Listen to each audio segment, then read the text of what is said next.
Yep, so when he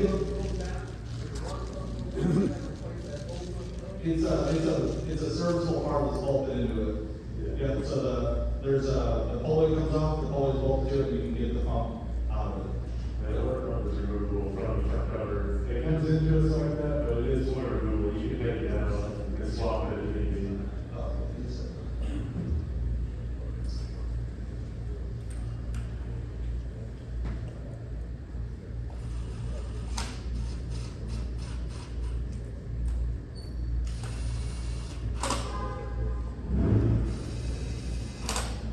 Alright, so we're throwing that down. So let's talk about the spot point system. We track the tool in space.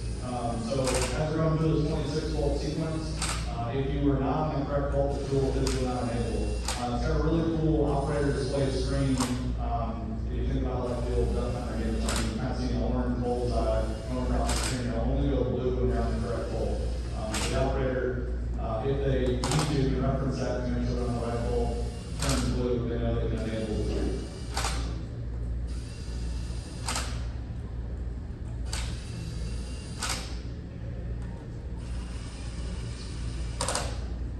This is also pretty cool. It's normally for some of the critical fasteners is the torque plus angle strategy. We actually implemented a torque plus angle strategy on this front cover.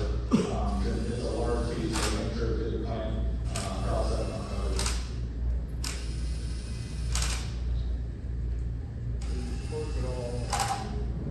So it's actually 26 volt pass, and then we re-hit 7 volts that were the first pass to make sure they were good. Torque as it's kind of compressing that whole cover in together.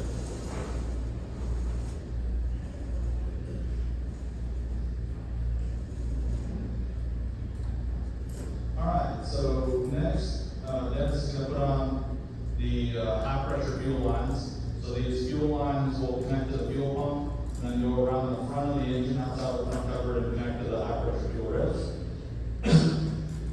It's a ball and cup style design. So now the next part I'll kind of have to show up, see if we can get it on camera. But there's a spherical ball on the end of it that will go in, and as we torque it down, it actually crushes and makes a perfect seal with the fuel rails. These are another one of those parts that are one-time use only. If you need to tear down the engine, you need to replace it as it does form to make a seal for the time you use it. You say that line was 2,000 pound pressure. It's about 5,000 psi. Yeah.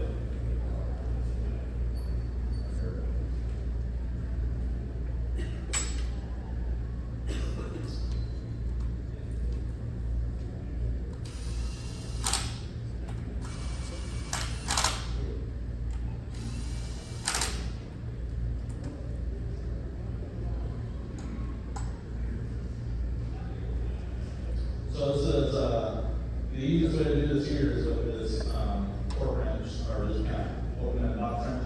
But it's a really cool tool that we use in the build process. It's a carbon fiber end, Bluetooth crow's foot wrench. So it'll track torque and angle, actually beep as we go to see the proper torque. All that data is again safe. So we'll keep going to the other side of the fuel rail, or fuel pipe. So for my car, somewhere in the bowels of General Motors is all these stats, all these measurements. Yes. Yeah. Get rid of them at some point? There is some, like the server only holds so much, but I would say at least with a minimum of a year, I've got every torque trace data I can analyze for every engine. It's really cool when we utilize it for, we've done some air proofing studies where say you've got a wire harness get pinched under something, you might start to build torque up a little early. We can actually detect defects with the torque tool, which is pretty neat. Alright, so we're going to zip that down. I'm going to talk about, it's the next assembly and testing process. It's called SIDI, is what we call it. But this is a Smart United Direct Injection Engine, so SIDI. And what SIDI does is, so we're talking about that fuel system is at 5,000 psi. You don't really want the first time you find out if there's a leak in that fuel pipe to be fuel at 5,000 psi, just frankly. We also don't really want to pressurize with 5,000 psi in the shop either. So what we'll do is we hook up to the low pressure pipe, which he's going to put on here in a minute. So we'll feed helium into the fuel system. So we'll feed it in, nuts that he just torqued down, we'll put these clamps on. They go on it and pull a high vacuum. And then what we're doing is, because there's helium inside the fuel pipe, if there's a leak, we'll get helium to leak out. So helium is a smaller particle, it can get through a tiny crevice easier than gas. So I can test it at 90 psi instead of 5,000. So we'll put helium in the fuel system, pull a vacuum on it, and then we run that air through a mass spectrometer. A mass spectrometer is something that can basically shoot atoms, and depending on the arc, can tell what the material property of the element that it's used is. So it's calibrated to leak rate, calibrated every day. We can basically see if we've got a leak of helium or we're detecting helium leaking, we know we've got a bad fuel pipe. So it's not the most exciting test to watch, but it's a really important test for us to run. All right, next.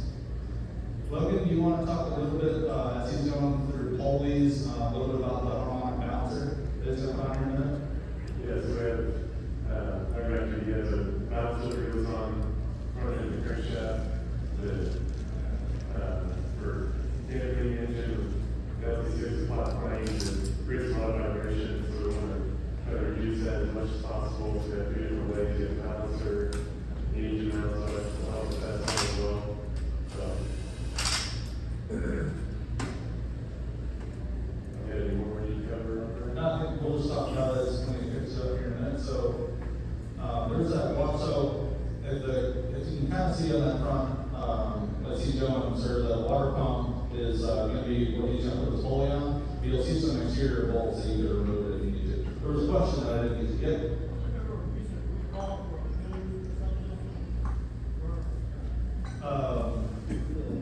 There was a question about recall on fuel. Yeah, I'm not sure that. It's fuel leaking in the cooling system, the cooling fans in the Test. So yeah, we do have a recall. Currently, there are certain Corvette variants that have a recall related to fuel issues, repumping issues. Basically, what we're directing folks to do is just follow all of those instructions in your owner's guide, right, on how to fuel your vehicle, which is a natural thing, but look at that.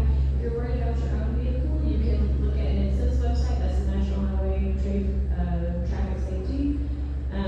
And that will show you if your VIN specifically is being recalled and what to do in that case. Thank you, Rachel.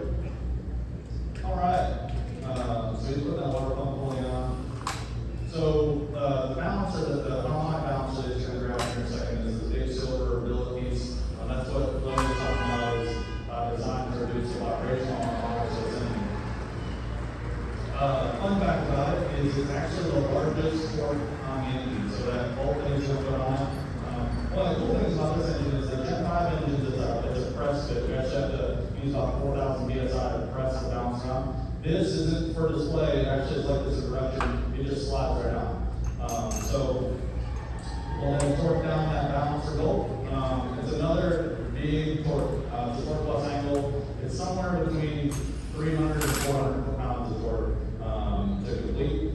We lock the crank, so in the crankshaft on the backside will bolt in this big metal plate, and that allows the crank to lock in place so we can actually torque that without just, otherwise you couldn't generate enough torque, you just be spinning the engine over. All right, next is just a little oil tank support bracket that he's putting on there that we'll connect to later.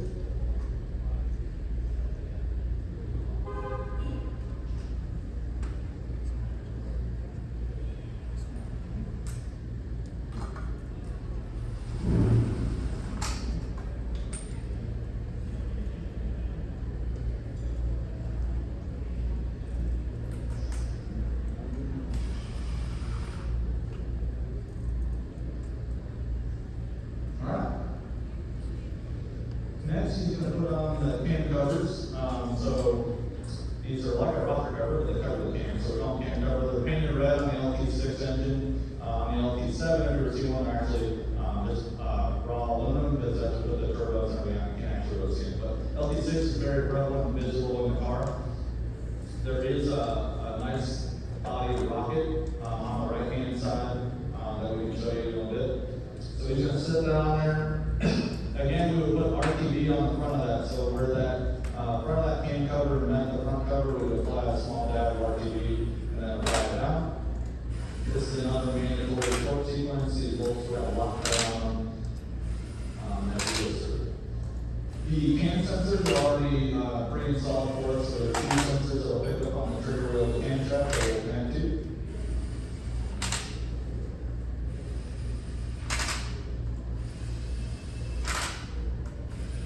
Those are electronic. What's that? Those are electronic. Yep. Yeah. So those are magnetic pickups. So it's kind of on and off when it's a signal high when the trigger wheel's up and drops low when it drops. And then the trigger wheel has two big tabs and two small tabs, and then it kind of knows and then based on crank signal can correlate the cam crank.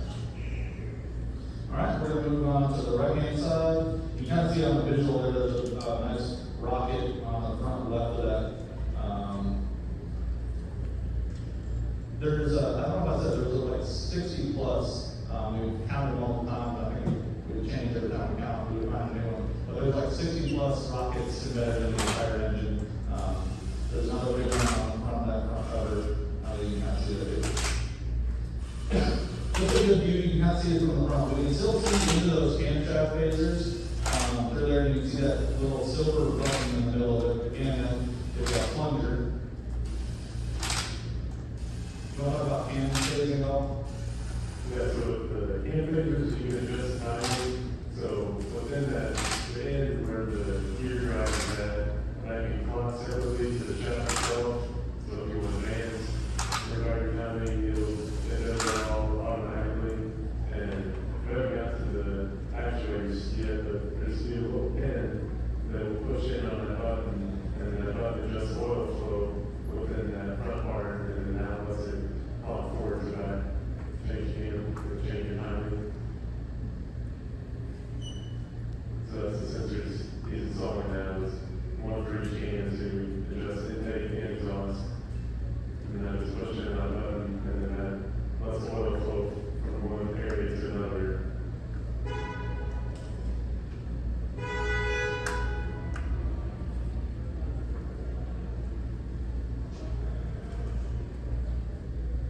It's pretty cool. You can't really tell in Dev's done, so that's right or not, but you can kind of see that there's the connector on the black piece, so there's one that's going up, one that's going down. But you could orient it either way. To help us out, there's a cast feature on that cam cover that physically won't allow that to go in upside down or incorrect. So one of the things that was engineered airproofing. Yeah, go ahead. With all the quality assurance checks that you have throughout the assembly process, is there any point where, sure, if there's an issue with this part, you just change the part? Is there any point that you hit where you have to scrap the whole engine? So I'll talk about kind of scrapping the whole engine in the final test. But throughout any of the process, right, is these kind of milestone test points, right? If you detect a defect, for example, let's say you failed, you got a bad fuel pipe, we have to scrap that pipe out. If something fails that we have to tear the engine down, and it's one time you already scrap that as well, but we try to reconstitute or use the same parts as we can. Yeah. Yes. Obviously, these guys are very visible. What does it take to get in the position? Well, not in the position of the work. Yeah, so I'll tell you what, so every operator, engine builder, we do an interview process. So they've got the interview to come into our shop. And then the JIT, which is the job instruction training process, is a GM process that we call it. But it's all dependent kind of on the person's other engine familiarity. But I would say roughly for this engine, it's about 6 to 8 weeks before they're building it on their own. And then really probably 10 to 12 weeks when they're starting to actually get weight with the rest of it. So it's a lengthy process, but those smart bench systems that I talked about really help because there's operator displays, all the instructions are there, and it kind of walks you through it. So at any point you can reference, which has really helped speed up our training processes for this program. Great question. Yes? You said that if you may have to rebuild engines, is there like a special area, a special guy who puts together the engines that fail? So we have I Ideally, it's a very not busy area of the shop, but we do have a tear down area, where we can tear down, splay out components, and then rebuild it when needed. But, most of the engine builders, because they're qualified to build it, and they know the best to tear down the reverse process, they know what parts they're inspecting for to be able to reuse if we put it back in. Yeah. Ideally, that area has zero business, right? But, it's manufacturing, there's always something to that, right? What's that? How many a year?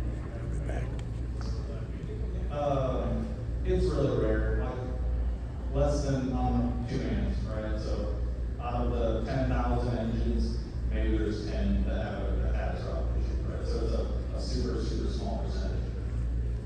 Are these all running or Yep, and we'll get there at the end of it. All right, so next, Dennis, are you complete with your process? All right, let's do Dennis around the block.